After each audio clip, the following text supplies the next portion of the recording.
London, winter of 1966. Blowup officially premiered, creating a seismic shift that permanently altered the face of contemporary cinema. Across Europe and the US, academic critics bowed to the vision of director Michelangelo Antonioni. The work later swept the Palme d'Or at Cannes, revered as the greatest artistic manifesto of the new era. At the epicenter of that cultural shockwave was a globally shocking scene, a fierce struggle and stripping on rough paper. And the protagonist of that historical moment was Jane Birkin, 19 years old, naive, unknown, and entirely without any legal or personal protection mechanisms. The public looked at the screen and believed they were witnessing a turning point of freedom, but if we peel back those brilliant 35mm frames, what is revealed is not art. It was a scene of labor exploitation and psychological manipulation, perfectly camouflaged under the guise of creativity. Let's start by dissecting the cold financial data. Blowup was produced on an extremely modest budget of just $1.8 million. However, the film swept the box office, grossing over $20 million. Calculated by current inflation rates, that figure equals a $160 million blockbuster. The return on investment, ROI, understood in the most pragmatic terms as the massive profit margin pocketed by capitalists after deducting production costs, reached an unimaginable level. The Metro-Goldwyn-Mayer (MGM) studio struck a bottomless gold mine. Director Antonioni ascended to the pinnacle of the power system. So, what did the 19-year-old girl, who directly sacrificed her entire body and panic to trigger that box office boom, receive? A meager paycheck, barely enough to pay rent for a small apartment for a few months. They used spare change to permanently buy out the naked image and dignity of a human being. But financial exploitation was only the tip of the iceberg. The true cruelty lay in the operational methods on the set. There was no intimacy coordinator. There was no contract protecting bodily boundaries or mental health. Jane Birkin was pushed into an enclosed, suffocating space under the scorching heat of dozens of high-capacity lights aimed directly at the center. Director Antonioni applied a cold-blooded directing technique, completely stripping away the actor's safety boundaries. He ordered the cameras to roll continuously for 12 hours without a break. The floor had absolutely no protective equipment, covered only in rolls of rough industrial paper.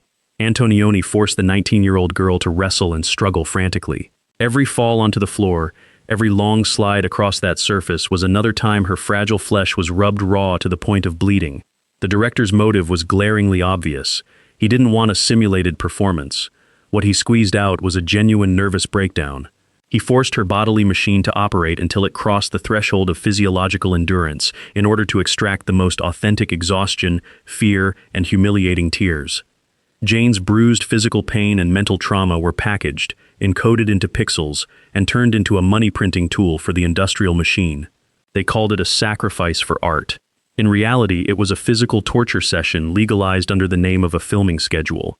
The velvet curtain rose. The illusion began to unleash its destructive power into the real world. Blowup instantly became the ultimate symbol of the swinging London era, a glamorous period of freedom, sexual liberation, and youth rebellion. Audiences flocked to the theaters, deluding themselves that they were witnessing a masterpiece shattering the chains of conservatism. Overnight, Jane Birkin's image was splashed across the front pages of every major and minor newspaper. She was nailed to the title of a symbol of audacity, a new generation goddess. But behind that perfect illusion of freedom was a prison door slowly closing. That symbol title was essentially just a facade, molded by the media machine to cover up a filthy truth. Jane was not liberated at all.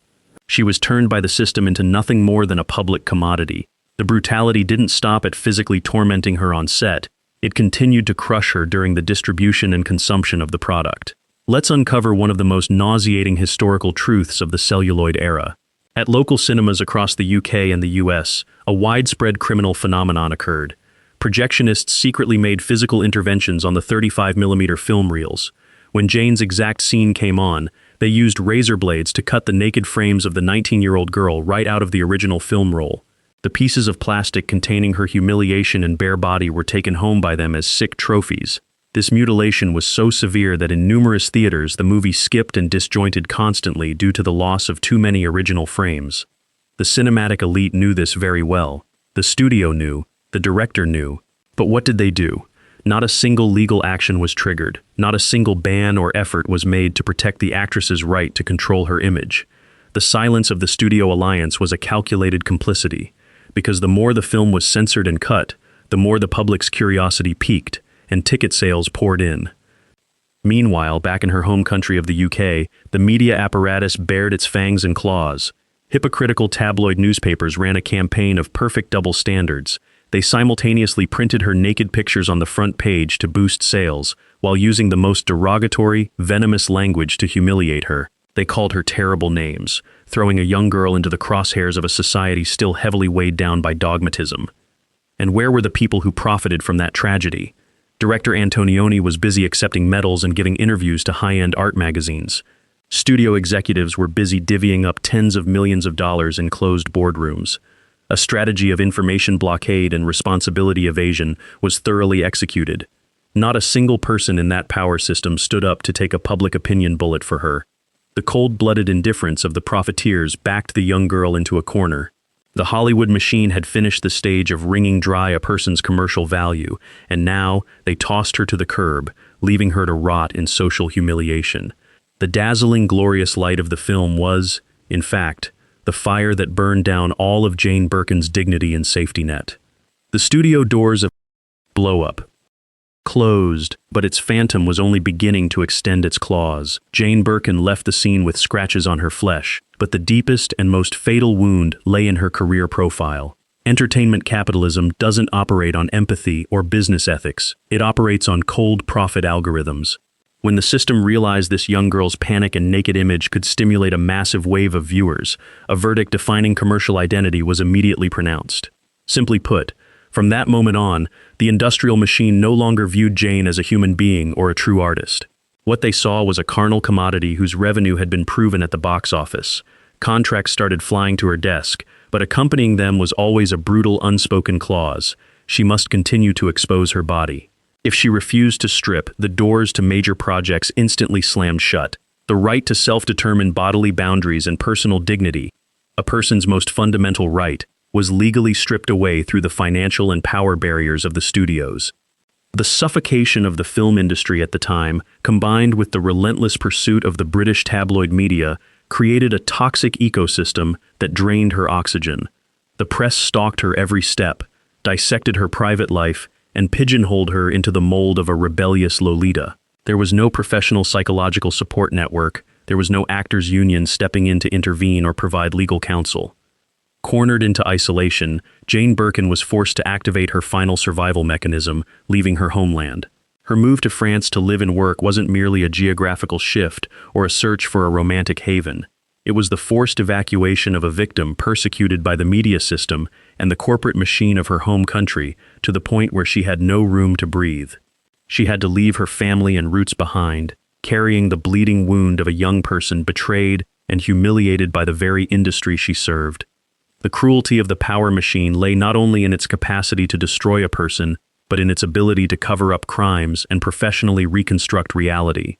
As Jane battled anxiety disorders and psychological phantoms in Paris, conversely, the whitewashing campaign of the Studio Alliance was operating at maximum capacity.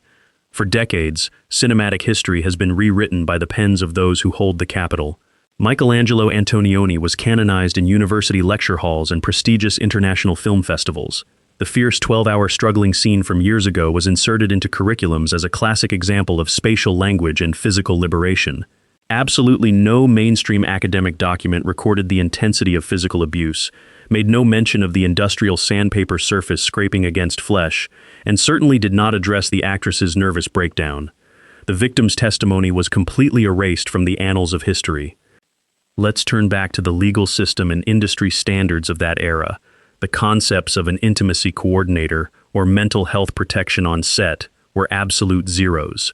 This created a perfect legal no man's land, where powerful male directors were granted the absolute privileges of kings. They could rationalize every act of manipulation, coercion, and exploitation under the glamorous guise of authentic acting methods, or the demands of artistic sacrifice. The peak of this cold-bloodedness was that this system never had to face any consequences. For 30 grueling years, Jane Birkin had to single-handedly strive to rebuild her identity, fighting bloody battles against prejudices to prove her talent extended beyond the shadow of a soulless symbol dictated by others. Yet, The men who manipulated her on set never once uttered a public apology. No legal barriers were erected to protect her, and no psychological damage compensation was ever extracted from that massive $160 million, adjusted for inflation, revenue that year. The calculated indifference of the system was the final stab, severing all hope for justice, leaving the woman to stitch her life back together in a silence that lasted until the end of her days. In 2007, Michelangelo Antonioni passed away. Global media outlets simultaneously published articles of mourning, honoring him as a master architect of imagery. Blowup was naturally inducted by the British Film Institute, BFI, and academic archiving platforms like the Criterion Collection into their lists of works that defined the 20th century. They dissected the narrative structure, praised the groundbreaking camera angles, and passionately lectured on the philosophy of freedom expressed through the work. However, throughout those page-long tribute speeches, not a single professor or critic dared to accurately define the film's most iconic scene. They called it the art of physical liberation. But stripping away the elite's flowery language, the true legacy Antonioni left on that celluloid reel was a crime scene of physiological exploitation of a minor. Cinema history has been systematically forged by capitalists. The power system succeeded in framing Jane Birkin as a willing sex symbol, a brave muse who sacrificed her youth for art. But look at the trajectory of the money. The wealth equivalent to $160 million generated from her exhaustion, fear, and scraped skin didn't vanish into thin air. It was reinvested, flowing straight into the pockets of shareholders, laying a solid financial foundation for MGM's power. Every frame containing the 19-year-old girl's humiliation was strictly protected by intellectual property laws. Simply put, the Studio Alliance held a legal monopoly to replicate, broadcast, and perpetually exploit her pain, while the person who directly generated that profit margin was thrown out of the benefit-sharing network. Jane Birkin's psychological collapse and decades-long escape were not the consequences of a weak personality or an inability to handle the pressures of fame. It was the inevitable aftermath of a survivor who was chewed up by the industrial machine. When projectionists used razor blades to shred naked frames of her at the cinema to take home as trophies, it wasn't just an invasion of personal space, it was a chilling indictment of an era. The entertainment apparatus had successfully turned a human being into an inanimate commodity, entirely stripping them of the right to self-determination over their own body.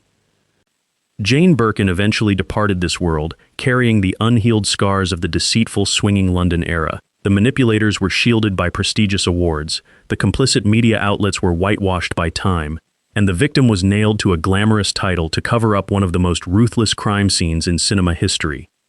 Next time you see Blowup, praised as a grand manifesto of freedom, take a beat. Do not look at the girl rolling on industrial sandpaper as a fictional character sacrificing for a script. Look straight into those panicked eyes. That is not an acting technique.